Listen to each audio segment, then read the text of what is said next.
Hello, this is Adrienne Blair, and I'm going to define diversity as it relates to one of the 7 core values assigned for our Week 3 discussion. So, diversity, as it's defined by the American Association of Colleges in Nursing, diversity is defined as a broad spectrum of attributes, experiences, and perspectives that enrich the educational and clinical environment and strengthen our ability to provide equitable care. So, what are some ways that we can do to help diversify our professional status of being registered nurses or anybody within the clinical setting? The first meaning enriching cultural competence.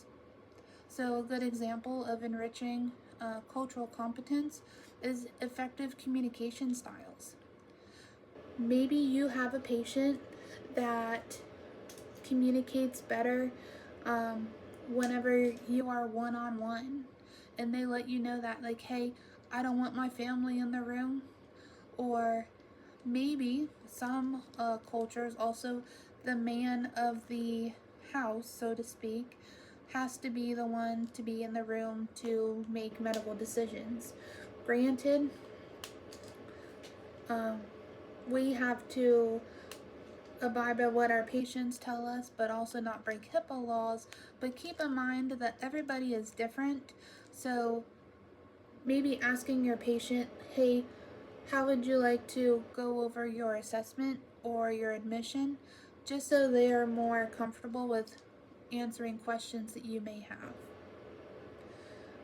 The second being increasing health equity and decreasing disparities. So, what is health equity?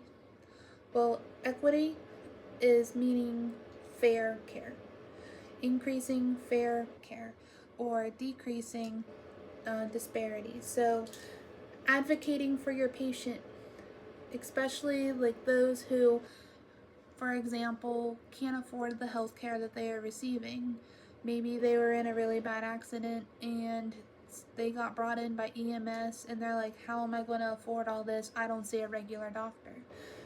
Maybe putting them in the right direction of meeting with a case management social worker or even the local DHHR. Something like that could help them get the care that they need without having them feel essentially stuck in a financial burden. Also reducing barriers. So maybe somebody can't get to their appointment because they don't have a car and they live out in Ritchie County and there's no public transportation. Trying to break down different barriers to allow different types of people who need different types of help get to where they need to be to help with their care. The third being effective communication.